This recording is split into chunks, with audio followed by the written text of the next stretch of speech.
அஸ்ஸலாமு அலைக்கும் ஃப்ரெண்ட்ஸ், எல்லோரும் எப்படி இருக்கீங்க? அல்ஹம்துலில்லாஹ் நாங்கள் எல்லோரும் நல்லாயிருக்கும். நீங்களும் நல்லா இருப்பீங்கன்னு நினைக்கிறேன். நான் இன்றைக்கி வீடியோவில் இட்லி தோசைக்கெலாம் சூப்பரான டேஸ்ட்டில் ஒரு 2 விதமான இன்றைக்கி சட்னி தாங்க நான் வந்து செய்ய போகிறேன். நிறைய சட்னி ரெசிபி நம்ம சேனலில் ஏற்கனவே நான் வந்து அப்லோட் பண்ணியிருக்கேன்.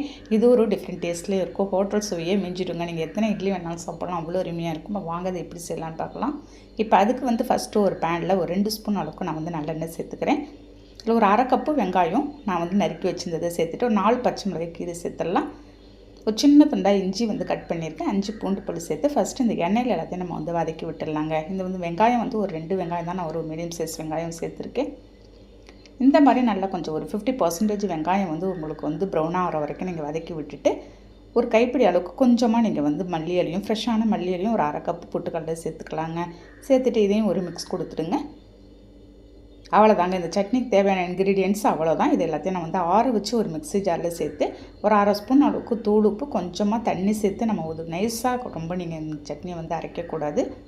கொஞ்சம் குறன்ற ஒரு கன்சிஸ்டன்சியில் இருந்தால் தாங்க நல்லாயிருக்கும். பாருங்கள், இந்த மாதிரி நீங்கள் வந்து அரைச்சி எடுத்துகிட்டு வந்துடுங்க. அப்படியே திக்காக இருந்தால் கூட உங்களுக்கு வந்து நீங்கள் அவ்வளோ சூப்பரான டேஸ்ட்டில் இருக்கும். நான் கொஞ்சமாக அந்த மிக்ஸி ஜார் தண்ணி மட்டும் நான் வந்து சேர்த்துக்கிறேன்.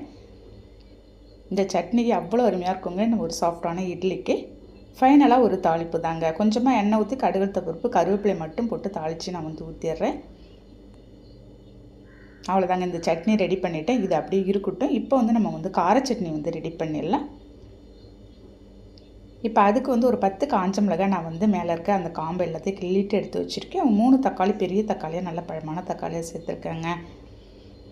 ஒரு சின்ன துண்டாக புளியும் சேர்த்துட்டு கொஞ்சமாக வெல்லம் சேர்த்துட்டு ஒரு பூண்டு நான் அப்படியே வந்து தோலோடையே சேர்த்துருக்கேன். சேர்த்துட்டு கொஞ்சமாக உப்பு சேர்த்து நம்ம தண்ணியெலாம் இதில் எதுவுமே காட்டக்கூடாது. பாருங்கள், பார்க்கும்போது எவ்வளோ சூப்பராக இருக்குது பார்த்தீங்களா? எனக்கெல்லாம் இட்லிக்கு கார சட்னினா அவ்வளோ அருமையாக பிடிக்குங்க.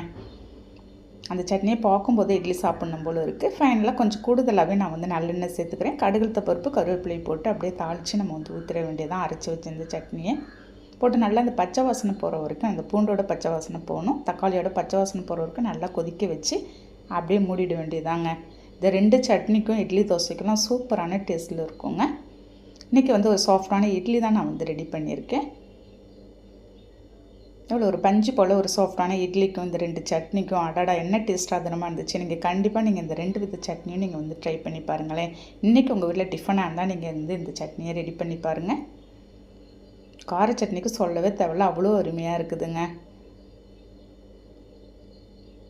இந்த சட்னிக்கும் அவ்வளோ சூப்பராக இருக்கும். உங்கள் வீட்டில் டிஃபன்னா இன்றைக்கி ஒரு டின்னருக்கு நீங்கள் வந்து இதை ட்ரை பண்ணி பாருங்கள். இந்த வீடியோ உங்களுக்கு வந்து பிடிச்சிருக்கும்னு நினைக்கிறேன். பிடிச்சிருந்தா லைக் பண்ணிவிட்டு ஷேர் பண்ணுங்கள். நாளைக்கு பார்க்கலாம். Okay, thank you, by.